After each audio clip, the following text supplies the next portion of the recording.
이번에는 정치 분야에 대한 각 후보들의 공약과 정책 등을 구체적으로 검증하기 위해서 주도권 토론 방식으로 진행해 보겠습니다.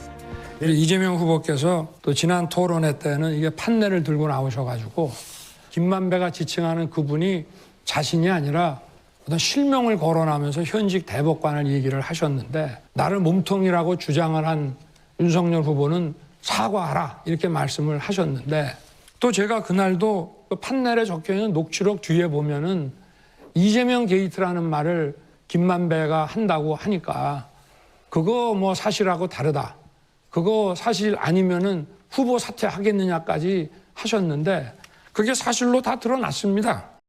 이재명 게이트라고 있다고요. 그리고 금년 2월 중순경에 제2경인고속도로 분당 출구 부분의 그 배수구에서 대정동 관련 문건 버려진 게 이게 발견이 됐는데, 여기 보면은 도시개발공사의 정민용 그 변호사라고, 이분이 우리 이재명 후보하고 독대해서 결제받았다는 이런 식의 서류 결제 내용들, 이런 게 다 지금 발견이 됐습니다. 이런 거 보면은 다른 자료들도 다 보고받고 결제를 했는데, 지금 그동안 하신 얘기들이 전부 이게 사실하고 다른 거 아니겠습니까? 정말 윤 후보님 정말 문제십니다. 그 녹취록이 맞다면 거기 본인 죄를 많이 지어가지고 구속돼서 바로 죽을 사람이라고 돼 있어요.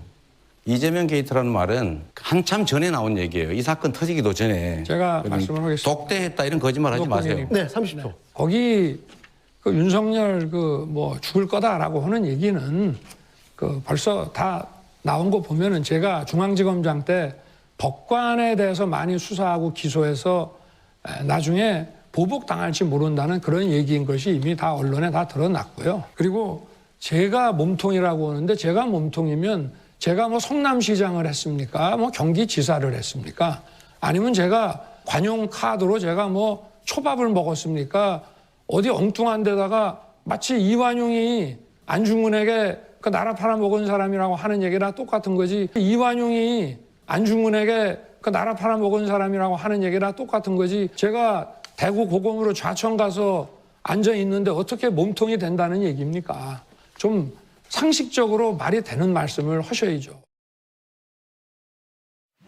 우리는 대표 체제를 좀 바꿔야 되겠다. 비례대표제도 좀 확대하고 위성정당 금지시키고 법으로.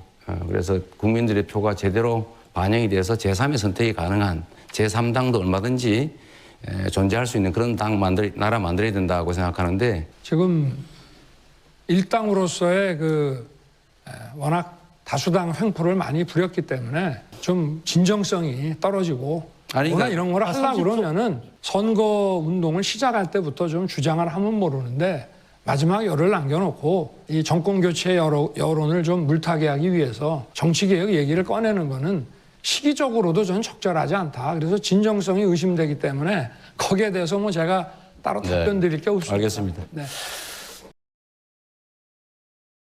또 한 가지는 결선 투표제 문제인데, 아까 이미 말씀하셨습니다만 단일화 이런 걸로 정말 정치적 억압하지 말고 국민에게 선택을 맡긴 다음에 50% 못 넘으면 결선 투표하자. 저는 이게 제 개인적으로는 개헌하지 않고 입법으로 가능하다고 저는 생각합니다. 저는 이렇게 하는 것이 정치 발전에 정말 도움이 되고 다당제가 가능하게 되는 길이다라고 생각하는데, 윤 후보님은 어떻습니까? 지금 민주당에서도 이 대선 후보 뽑는데 결선 투표를 하게 돼 있는데, 이 결선 투표라고 하는 것은 처음 후보들이 얻은 표를 다 산정을 해가지고 결선 투표 여부를 결정하는 건데, 민주당 그렇게 안 했지 않습니까?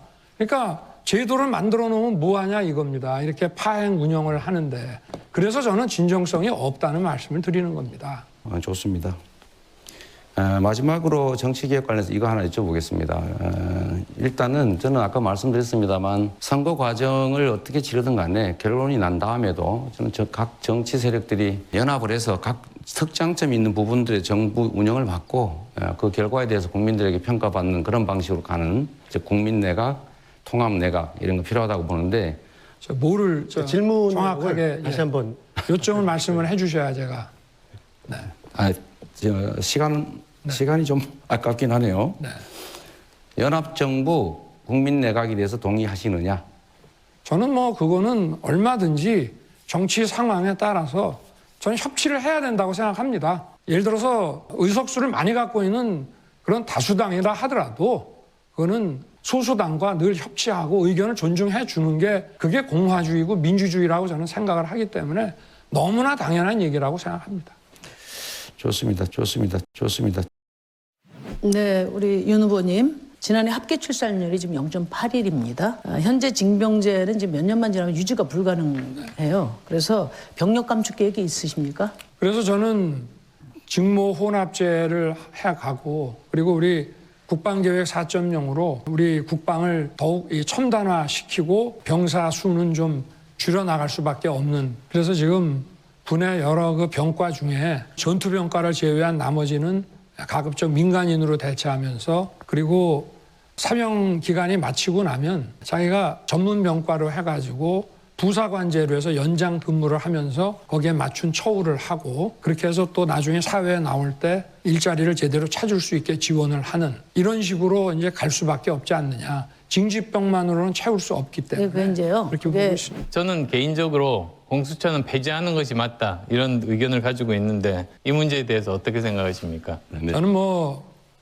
검찰총장 인사청문회 때부터 공수처가 우리나라의 공직 사정 역량을 강화시키는 취지라면 난 찬성한다, 이렇게 얘기를 했는데요. 저도 우리 안 후보님과 마찬가지로 하는 거 보니까 참 일단 실력이 없고, 그리고 실력이 없다 보니까 뭐 어떻게 해야 되는지도 모르는 것 같고, 그래서 이런 통신 사찰이니 이런 것들을 하면 안 되는 건지 어떤 건지 조차도 모르고 이런 것이 아니냐. 그래서 저도 좀 고칠 만큼 한번 고쳐보고, 그래도 안 되면은 뭐 폐지 수순으로 갈 수밖에 없지 않느냐, 이런 생각을 하고 있습니다.